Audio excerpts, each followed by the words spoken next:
apparu d'abord en Angleterre dans la seconde moitié du 19e siècle, sous la poussée d'une incroyable popularité. Un mouvement littéraire a pris de l'ampleur, créant le mouvement néo-gothique. Ses œuvres s'intéressaient aux apparitions de fantômes, à la communication avec les morts et à toute manifestation spirite. Cette époque et ses œuvres baignaient dans une certaine mélancolie du passé. Mais bientôt, cette triste quiétude allait être troublée par un phénomène d'outre-tombe plus tapageur, les esprits frappeurs, les poltergeists. Depuis quelques minutes, les pleurs du petit Denis ont tiré du sommeil son père Louis. Ce dernier se rend dans la chambre de l'enfant. Le petit semble particulièrement agité. Alors qu'il pose sa main sur son front, il a l'impression de sentir une présence tout près de lui.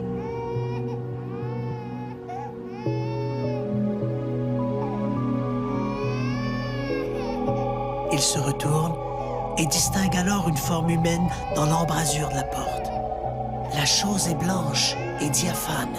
Elle semble avoir de longs cheveux et malgré cette caractéristique généralement féminine, Louis a la certitude qu'il s'agit d'un homme assez costaud, portant des vêtements amples. Louis ferme les yeux et lorsqu'il les rouvre, l'apparition a disparu. Depuis plusieurs semaines, Louis et sa femme Marie-Claude sont témoins d'une foule d'événements étranges dans leur nouvelle maison mobile. Courant d'air inexplicable, bruit de pas dans les corridors, sensations désagréables. Avec cette apparition, par contre, Louis n'a maintenant plus de doute. Leur maison est hantée.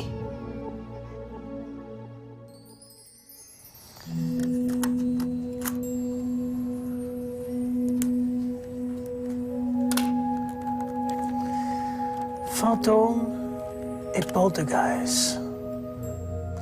Qui sont ces étranges visiteurs de la nuit? Des étrangers venus de l'au-delà ou des peurs qui se cachent au fond de nous?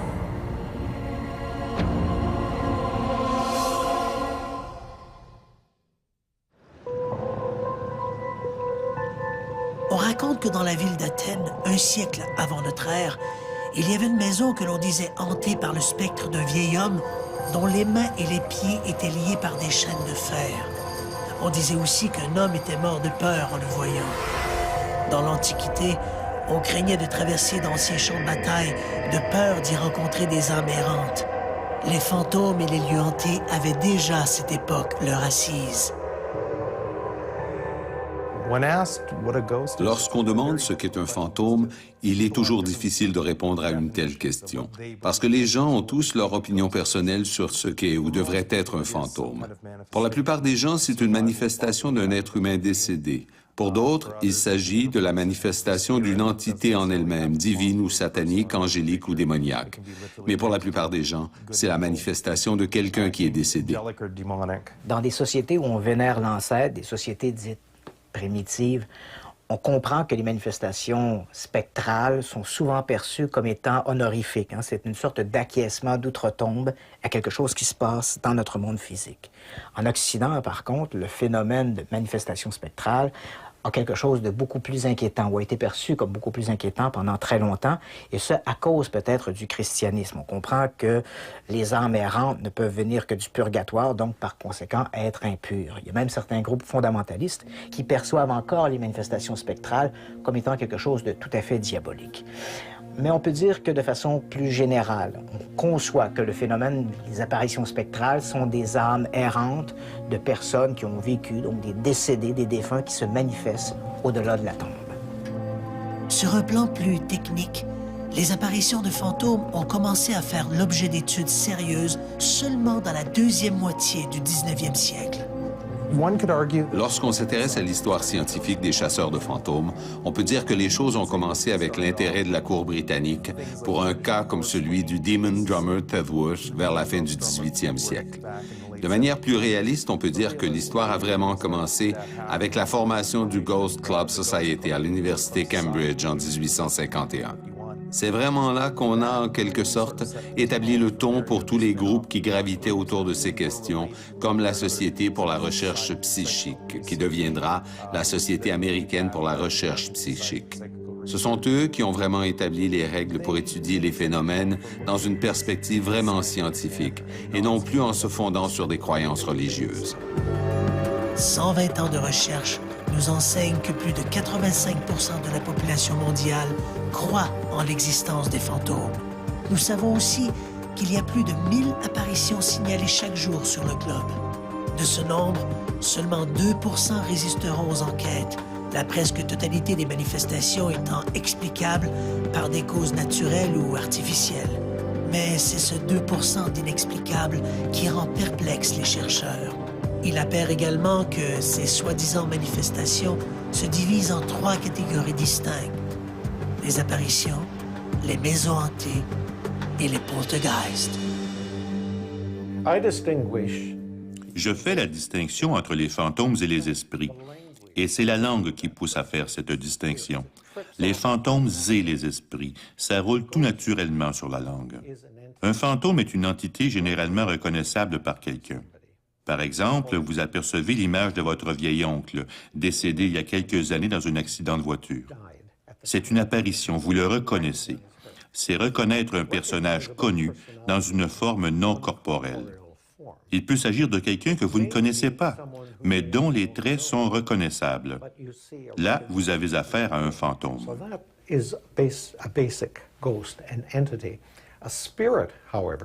Un esprit, c'est un pouvoir, une puissance, quelque chose de nébuleux dont la silhouette est fugace, comme un nuage. C'est une série d'événements de type poltergeist. Alors, je sépare aisément les fantômes et les esprits. Dans le monde, les maisons ou les châteaux hantés, les musées ou les lieux publics hantés sont nombreux. Pensez à l'Écosse, par exemple, qui en a plusieurs. Dans chaque ville canadienne, un bâtiment public qui date de plus de 50 ans a une histoire de fantôme qui y est rattachée. Et pourquoi raconte-t-on des histoires de fantômes sur la cave ou sur telle ou telle chambre? C'est parce que quelqu'un a rapporté un événement quelconque et qu'une histoire s'est construite autour de cet événement. Un journaliste en parle à une quelconque médium ou à une sensitive qui, à son tour, se met à raconter des histoires. Je n'ai pas vu la femme avec le chapeau rouge, mais j'ai aperçu la femme en gris, avec comme résultat que l'histoire fait boule de neige. Contrairement aux apparitions et aux maisons hantées, les poltergeists, eux, se caractérisent justement par l'absence d'apparition. Mais au-delà de cette caractéristique, la frontière n'est pas toujours très nette. La différence entre le poltergeist et la hantise est quelque chose qui est pas très net. On va plutôt parler de hantise lorsqu'on a des phénomènes qui sont associés à un lieu et à un historique lié à ce lieu, alors que le poltergeist va plutôt être associé peut-être à une personne dans un lieu. C'est-à-dire que si on retire cette personne, souvent on a observé que ça pouvait être des adolescents en situation conflictuelle ou préadolescents. Dans ce cas-là, les phénomènes cessent, aussi bien pour la personne que liés au lieu. Donc c'est vraiment une circonstance et peut-être certaines conditions psychologiques qui peuvent produire un phénomène qui, lui, reste encore tout à fait inexpliqué. Alors que dans le cas de hantise, là aussi, on a des phénomènes qui semblent similaires, coups frappés, déplacement d'objets des fois, ou dans le cas de hantise, on va même parler d'apparition de forme, mais ça semble être beaucoup plus lié à un lieu et souvent à quelqu'un qui a disparu dans ce lieu ou qui est enterré dans le lieu mais manque de sépulture ou quelque chose de ce genre-là. Au-delà de cette savante nomenclature, les chercheurs restent divisés sur l'origine de ces manifestations. Doit-on réellement y voir une transcendance avec l'au-delà? La question reste entière. Dans le film Poltergeist, une médium explique que les hantises sont le fruit des êtres désincarnés coincés entre deux mondes.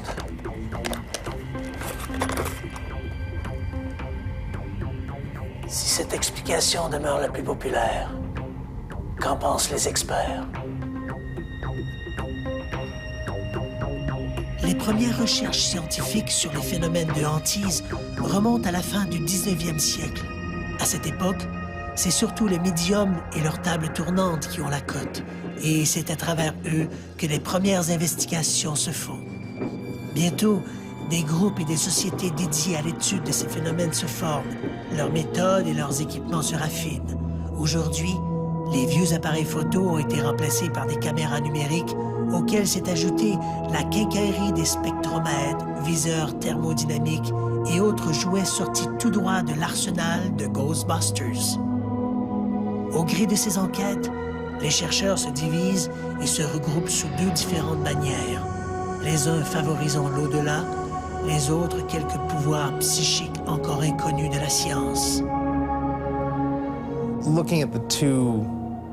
Si l'on s'intéresse aux deux principales théories, je ne sais pas s'il n'y en a que deux, mais les deux principales théories entourant l'explication des fantômes, de ce qui provoque l'apparition des fantômes, est d'abord la répétition psychokinésique, comme si l'esprit projetait quelque chose et lui donnait du même coup une existence, ou encore l'enregistrement d'un souvenir enfoui qui se matérialise subitement lorsqu'il est accidentellement activé. Il est difficile de dire laquelle des deux théories est vraie et laquelle est fausse. Il y a eu des études très sérieuses portant sur chacune. Une des plus remarquables, ici à Toronto, est l'expérience de Philippe le Fantôme. Éventuellement, la Société de recherche psychique de Toronto et Horizon Nouveau le confirmeront. Au cours de cette expérience, on a littéralement créé un fantôme. On a procédé à une série de séances au cours desquelles on a plus ou moins provoqué des manifestations où on a vu des objets bouger, entendu des froissements et obtenu un beau succès, du moins à ce chapitre. Mais du même coup, nous avons eu la preuve que non, on n'a pas besoin d'un médium humain pour arriver à ces résultats. Nous avions des caméras vidéo et des enregistreuses que nous avons laissées sur place, sans présence humaine aucune, et qui ont fait la preuve que quelque chose se passait. Une question que j'aime bien poser est la suivante. Si un fantôme hante la forêt, mais que personne ne le voit, est-ce qu'il la hante? C'est une question que nous travaillons activement à résoudre.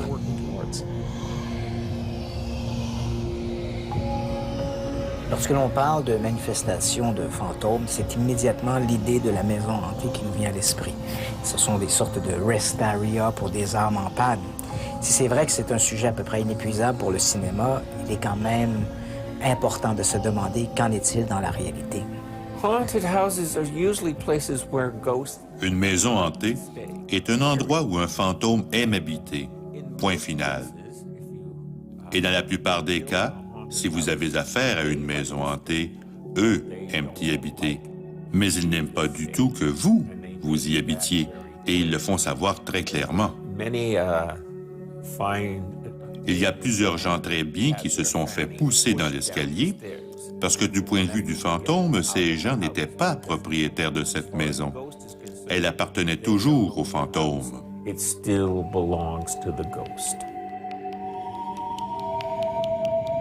À la fin des années 80, Louis et Marie-Claude Côté se portent acquéreurs d'une maison mobile dans la région de Québec.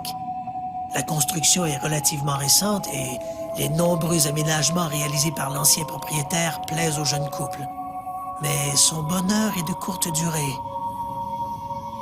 Peu après la naissance de son fils, Denis, Marie-Claude remarque que celui-ci adopte des comportements étranges, fixe les lumières, rit seul et il a parfois des absences. Les médecins concluent que le petit souffre d'un léger retard dû à un manque d'oxygène à l'accouchement. Mais les comportements insolites de l'enfant ne sont peut-être pas dus essentiellement à ses problèmes de développement. En effet, Marie-Claude et Louis ont l'impression qu'il se passe de bien drôles de choses dans leur maison. Au début, ils ont eu leur premier enfant, et là, au début, tout se déroulait relativement normalement, mais là, il y a des phénomènes qui ont commencé, des bruits de pas, des apparitions, des courants d'air froid, tout ce qu'on voit habituellement dans les maisons hantées. Ils entendent des bruits de pas dans le corridor. Des portes s'ouvrent et se referment toutes seules. Les serrures se verrouillent et se déverrouillent sans que personne n'y touche. Le couple entend aussi des pleurs d'enfants et note une curieuse zone froide juste au milieu du corridor, pratiquement devant la porte de la chambre du petit Denis.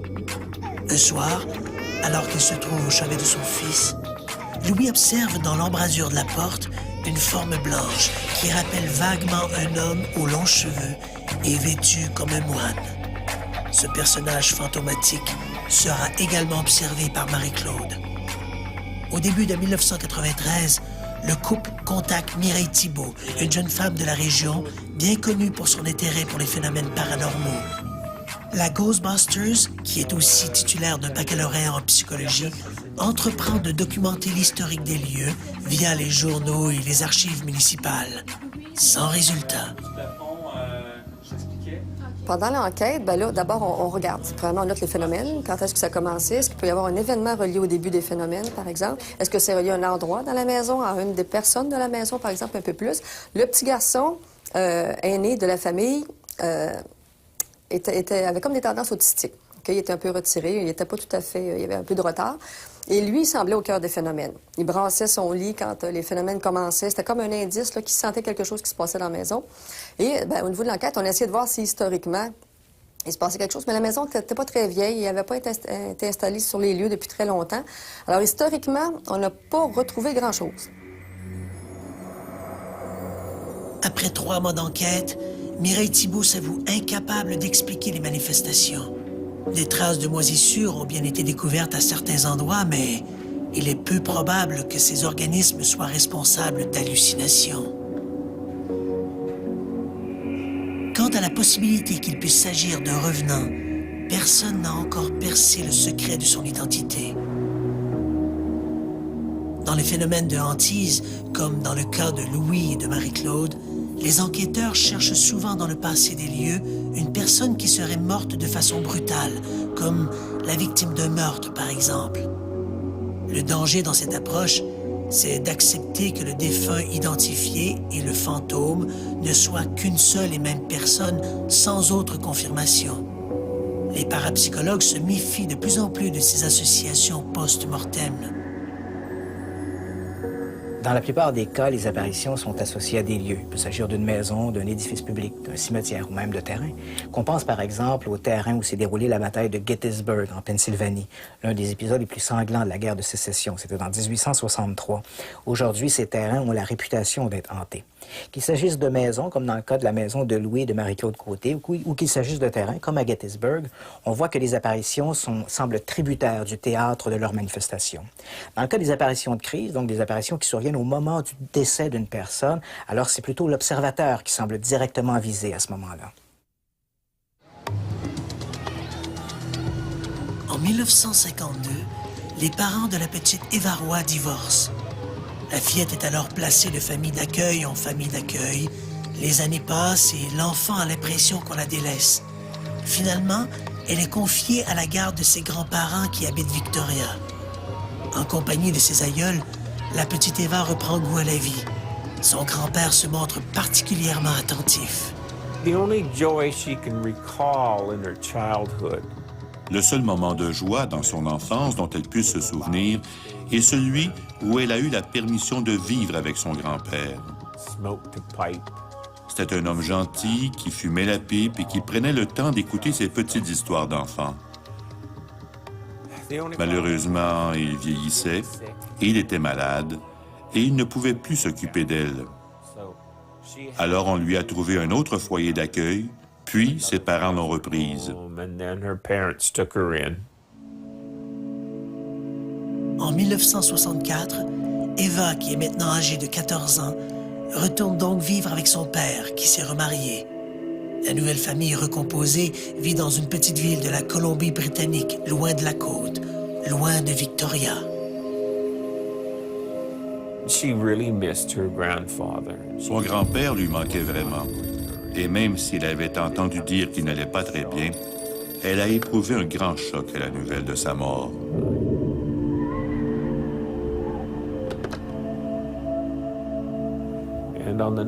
Le soir de sa mort, il est venu la voir. Il lui a expliqué que, oui, il était parti, mais qu'il ne la laisserait jamais tomber.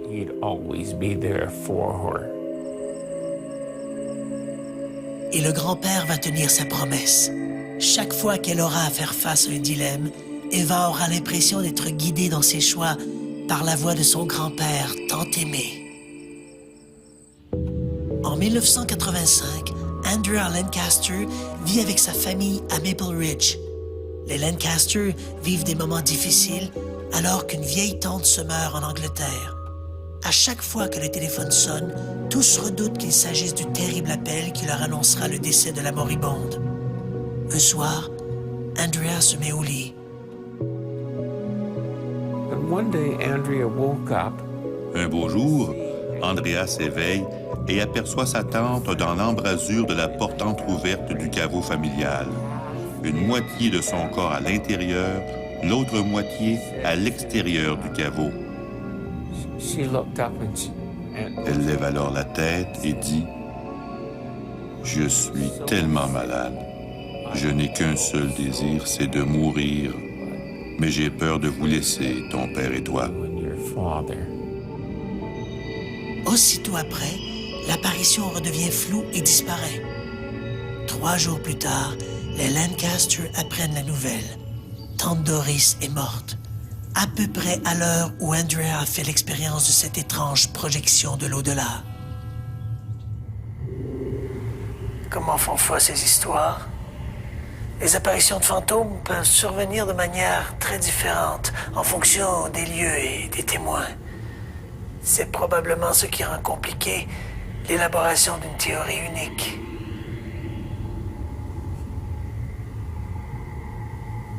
Mais dans l'univers des phénomènes étranges, il n'y a rien de jamais simple.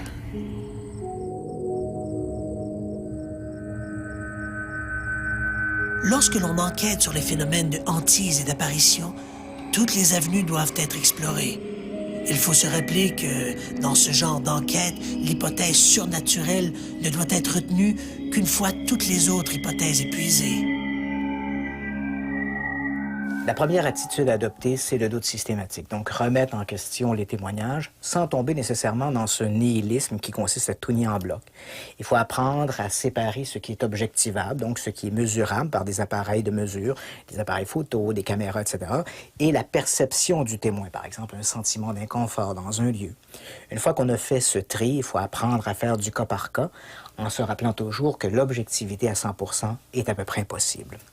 Dans le cas des apparitions de crise, donc la perception d'événements qui se passent à distance, au moment où quelqu'un décède, par exemple, on ne peut pas éliminer la possibilité d'une perception extrasensorielle. Prenons le cas de la petite Eva qui perçoit l'apparition de son grand-père, le fantôme de son grand-père qui apparaît au pied de son lit au moment où celui-ci meurt à des kilomètres de là. Si l'on accepte la réalité de la perception extrasensorielle, il n'est pas impossible de penser que la petite Eva a perçu à distance, par quelques mécanismes parapsychologiques, la mort de son aïeul qui survenait à des kilomètres de là. Dans ce cas-là, donc dans le cas des apparitions de crise, le fantôme ou l'esprit du défunt n'aurait rien à voir avec la manifestation. On parlerait plutôt d'une perception extrasensorielle. C'est cette même perception extrasensorielle qui pourrait intervenir dans certains lieux hantés, parce que cette fois-là, on raconte, certaines hypothèses avancent que des lieux pourraient enregistrer des émotions très, très fortes. Alors à ce moment-là, l'observateur ne serait qu'une sorte de bobine qui servirait à décoder l'information enregistrée dans la pierre. Personnellement, j'aime beaucoup cette hypothèse-là parce que je me suis aperçue, bon, il y a la maison Trépanier dans laquelle j'ai enquêté pendant 50 ans.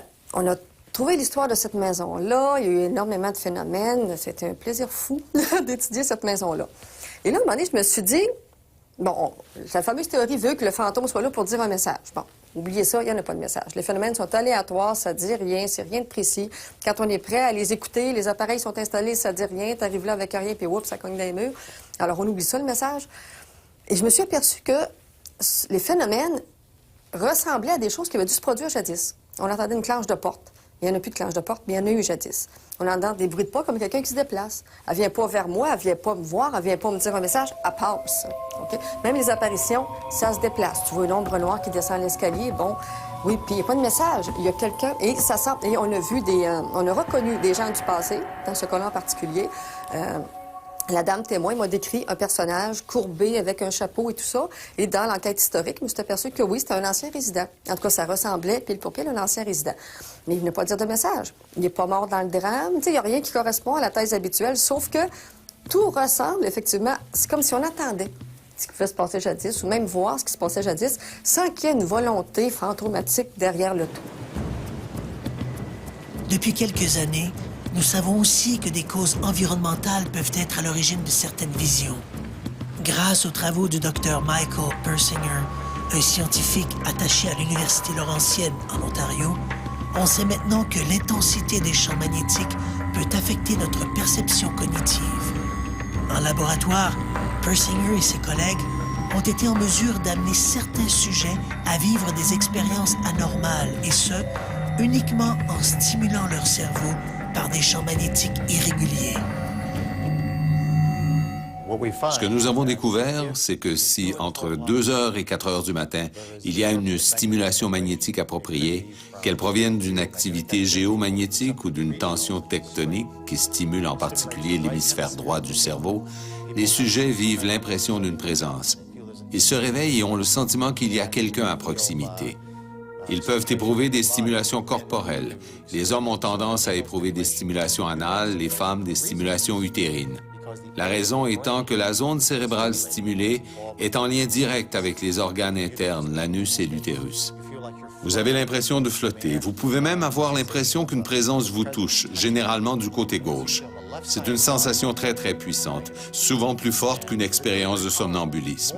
C'est le cerveau qui provoque ces sensations. Alors, la question critique est de savoir qu'est-ce qui stimule le cerveau pour provoquer ces sensations. Persinger croit que des anomalies géologiques, comme des sources souterraines ou des tensions tectoniques, peuvent générer des anomalies magnétiques à l'origine de ces hallucinations. On nous pose parfois la question, les modèles que vous appliquez à vos cobayes existent-ils dans la nature? Et la réponse est oui, parce que c'est là que nous les prenons. Nous nous sommes rendus sur le terrain à des endroits où différents sujets avaient éprouvé des expériences, des cas de hantise ou d'enlèvement par des extraterrestres, par exemple. Mon assistant et moi-même avons enregistré ces perturbations sur de l'équipement très sophistiqué. Nous l'avons numérisé et nous l'avons appliqué sur nos cobayes qui ont éprouvé les mêmes sensations que les sujets originaux. De façon naturelle, donc, notre environnement serait clairsemé de ces anomalies magnétiques qui pourraient entraîner dans un monde imaginaire quiconque les franchirait. Persinger croit que ces hallucinations par stimulation magnétique peuvent expliquer un grand nombre de phénomènes étranges, des apparitions d'ovnis aux soi-disant maisons hantées. Une chose que nous savons, c'est que les tensions tectoniques, celles qui font vibrer un bâtiment avant de le faire tomber, sont distribuées le long des failles tectoniques, circulent le long du lit des rivières ou des ruisseaux, au sommet des collines, générant une variété de phénomènes. Les boules de feu en sont un exemple, une altération du son également que les rats ou les chiens peuvent souvent entendre. Parfois, ce sont des odeurs bizarres. Parfois, c'est un phénomène Pelletier qui se traduit par une baisse soudaine de température ou par un accroissement subit qui provoque des incendies spontanés. Si quelqu'un a la malchance de traverser ces champs, son cerveau sera directement stimulé et très souvent, il se sentira pourchassé. Notre recherche a démontré que chaque fois qu'on est en présence de phénomènes lumineux, on assiste également à un accroissement des phénomènes parapsychologiques, phénomènes de poltergeist et bizarreries diverses. Même dans la vie quotidienne, les phénomènes étranges se font plus fréquents. Les ampoules grillent plus vite, la voiture ne démarre pas, les alternateurs brûlent. On enregistre davantage d'anomalies dans les comportements humains, comme des tendances suicidaires, et toutes ces manifestations apparaissent par grappes. Cette théorie des champs magnétiques appliquée aux recherches sur les fantômes n'explique pas tout, loin de là. Les théories de Persinger restent très controversées pour plusieurs raisons.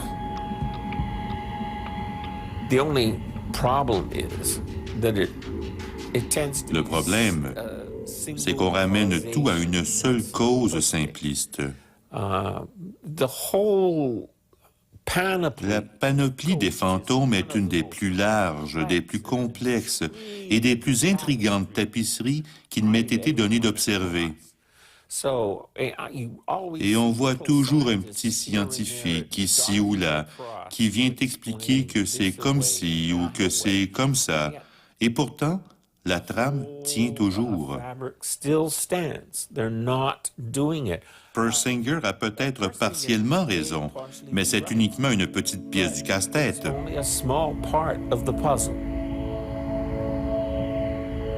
En neurosciences, par exemple, on peut très bien, en stimulant une certaine zone du cerveau, provoquer l'audition de musique.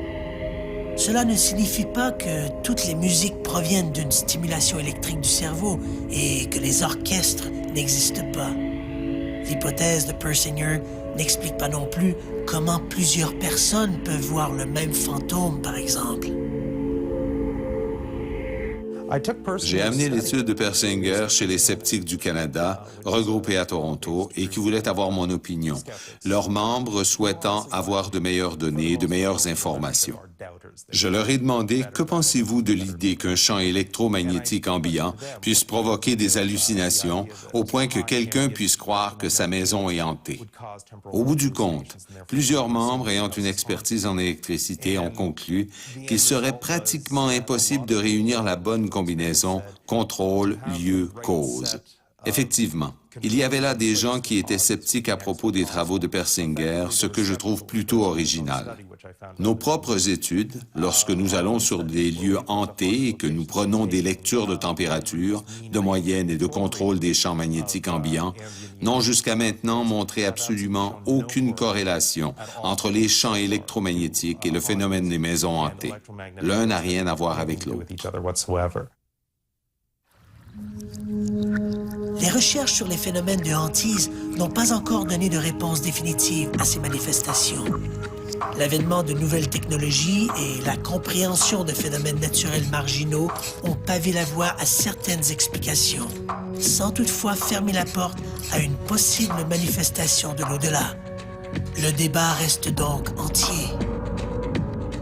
En janvier 1970, un appartement de St. Catharines, en Ontario, devient le théâtre de phénomènes extraordinaires.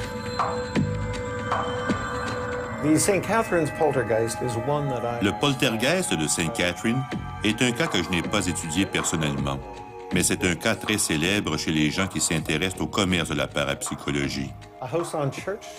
À St. Catherine, une maison sur Church Street est devenue la scène de turbulences domestiques, et les policiers tardaient à intervenir jusqu'à ce qu'ils apprennent qu'un jeune garçon était impliqué.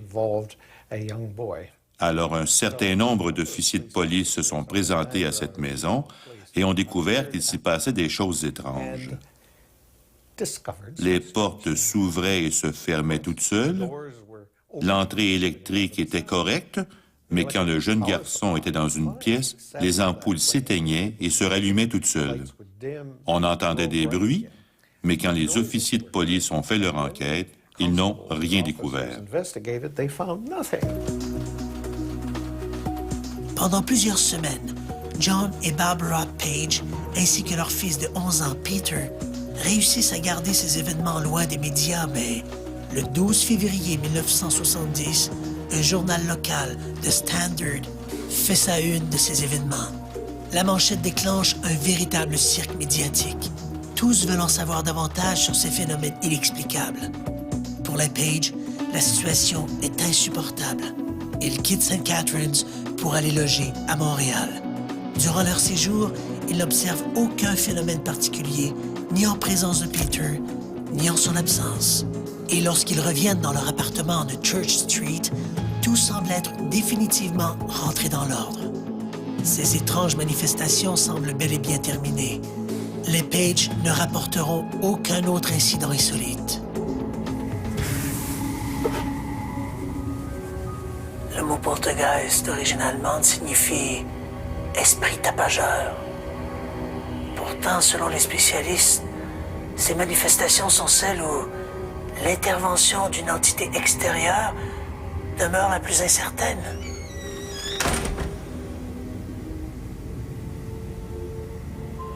À moins qu'il ne s'agisse d'un bluff de l'au-delà.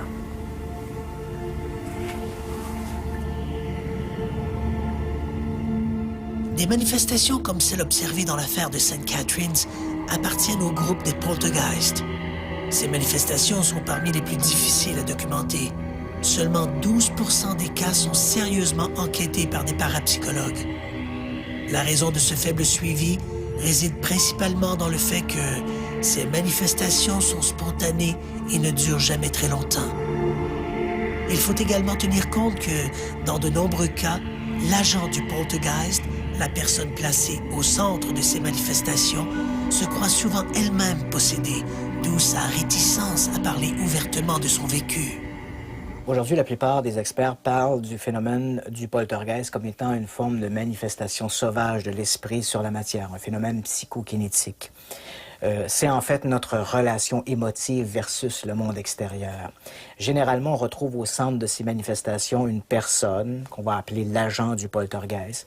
Il s'agit généralement d'une personne d'intelligence moyenne, d'âge pubère ou prépubère. Ces personnes souffrent souvent de problèmes émotifs, d'où l'aspect violent de la manifestation, barils d'objets, coups frappés dans les murs. Généralement, ce type de manifestations sont circonscrites au domicile de l'agent du poltergeist. Mais si l'agent en question déménage, il est possible que la manifestation également le suive dans son nouveau domicile. Les recherches en parapsychologie montrent que les poltergeists se produisent dans des familles souvent dysfonctionnelles et où les comportements agressifs sont sublimés. Ces refoulements se logent dans l'inconscient d'un des membres de la famille jusqu'à ce qu'il explose sous la forme d'un poltergeist. Si ce modèle reçoit l'assentiment d'à peu près toute la communauté parapsychologique, les chercheurs reconnaissent néanmoins n'avoir aucune preuve que l'esprit sur la matière puisse provoquer des phénomènes à une aussi grande échelle. Au début des années 70, un groupe de chercheurs en parapsychologie de Toronto a réalisé une expérience qui s'est révélée des plus significatives. L'expérience dite de Philippe est encore imitée partout dans le monde. Elle consiste à rassembler autour d'une table un groupe de gens tout à fait ordinaires et de créer un personnage fictif qu'on appellera toujours Philippe. On fait des dessins de Philippe. On joue de la musique qu'il aurait probablement aimée. On chante des chansons qu'il aurait entendues et finalement, au bout d'un long moment, on lui pose des questions du genre « Qui a été votre dernière maîtresse ?» Ce genre de choses. Toutes ces questions doivent être posées de manière à ce que la réponse soit oui ou non, de sorte qu'il peut y avoir des tables tournantes. Tout le monde se concentre très sérieusement sur les questions, et sur Philippe, durant plusieurs mois, jusqu'à ce que la table se mette à bouger pour répondre oui ou non. Finalement, leur propre énergie cinétique permet à la table de bouger, et de fait, de bouger très violemment.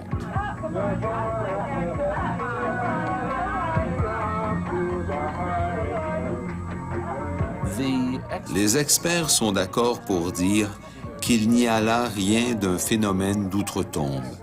Cela prouve simplement que si beaucoup de gens sont rapprochés, profondément concentrés sur un événement ou une personne, ils peuvent créer une sorte de communication.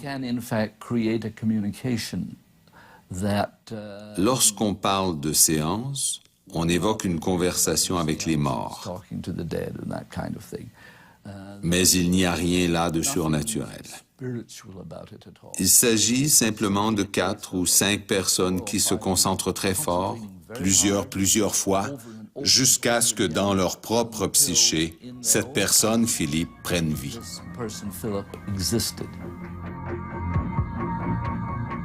Avec quelques variantes, les experts croient que la mécanique derrière les phénomènes de l'expérience de Philippe est la même qui est responsable des manifestations de type poltergeist. Quant à savoir comment fonctionne exactement cette mécanique, personne ne le sait vraiment. Les manifestations de revenants ont toujours fait partie de la culture populaire de l'Antiquité à aujourd'hui, mais ce n'est vraiment qu'à partir de la fin du 19e siècle que ces manifestations ont commencé à être l'objet d'une étude un peu plus rigoureuse. Aujourd'hui, la parapsychologie jette un regard nouveau sur ce type de manifestation. Sans fermer la porte à une transcendance avec l'au-delà, les parapsychologues croient que ces phénomènes seraient davantage liés à une science inconnue ou à une forme de perception extrasensorielle des phénomènes psy, l'esprit sur la matière, l'action de l'esprit sur la matière. Malheureusement, au-delà de ce constat, on peut dire qu'il n'y a pas d'hypothèse réellement convaincante pour expliquer la mécanique derrière ces manifestations. Aujourd'hui, les parapsychologues jonglent avec les différentes spéculations qui existent de manière à faire une sorte de synthèse valable pour pouvoir élaborer une théorie qui ultimement sera testable.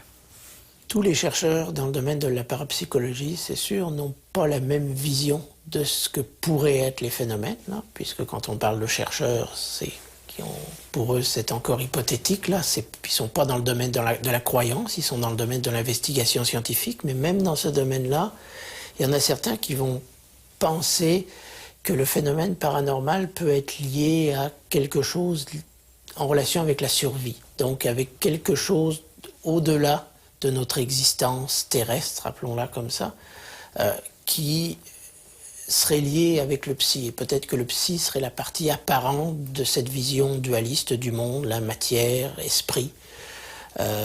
C'est évidemment quelque chose qui est basé sur certaines croyances. D'un autre côté, il y a une autre école qui, elle aussi, a d'autres croyances, qui a des croyances beaucoup plus, je dirais, matérialiste, si on veut, et qui pense que le psy est une faculté basée sur des principes physiques qu'on ne connaît pas encore, mais qu'on va probablement découvrir un jour, si on y met l'effort, mais que ce n'est en rien lié avec l'existence d'un autre monde spirituel. Donc, dans un cas, on a une vision assez matérialiste du psy, dans l'autre cas, on a une vision qui est liée avec l'existence d'un monde spirituel. Il faut dire que les recherches dans ce domaine sont particulièrement pauvres. Dans la plupart des cas, il s'agit d'enquêtes menées par des bénévoles qui, bien souvent, n'ont pas la formation académique pour étoffer une recherche digne de ce nom. Leur motivation première est leur passion, un engouement qui altère trop souvent leur objectivité. Mais quel que soit le phénomène observé, l'explication spirite doit toujours être abordée avec prudence. L'ici-bas a encore tant à révéler. Pour prouver que les fantômes existent vraiment, nous aurions simplement besoin d'un peu plus d'aide. Peut-être davantage de subventions, peut-être un peu plus de crédibilité, dans le sens où les chercheurs devraient se concentrer davantage sur ce type de recherche, de manière à ce que finalement, le sujet soit pris au sérieux par les médias et par le public en général. Bien sûr, il n'y a pas beaucoup de chercheurs, parce que justement, il n'y a pas de subventions et que leurs groupes ne sont pas payés pour effectuer ce genre de recherche. Si croire aux fantômes n'a rien de scientifique, l'idée des revenants a quelque chose de rassurant. Elle nous rassure en effet dans la perspective d'une vie après la vie. Une vision plus subjective que scientifique, mais qui rend moins menaçant le spectre de la mort.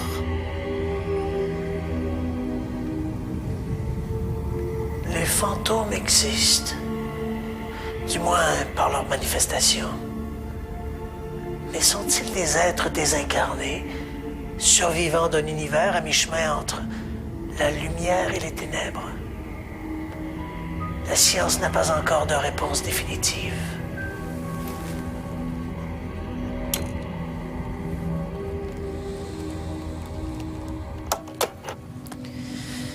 Qui vivra verra. Mais au rythme où les recherches en parapsychologie évoluent, souhaitons que l'au-delà existe. The advantages of this method are obvious. Not only may the body be promptly released if necessary, but with all viscera removed in continuity, the examiner has an opportunity to study each viscous and organ system in anatomic relation to the other. Dissection begins after the entire organ mass.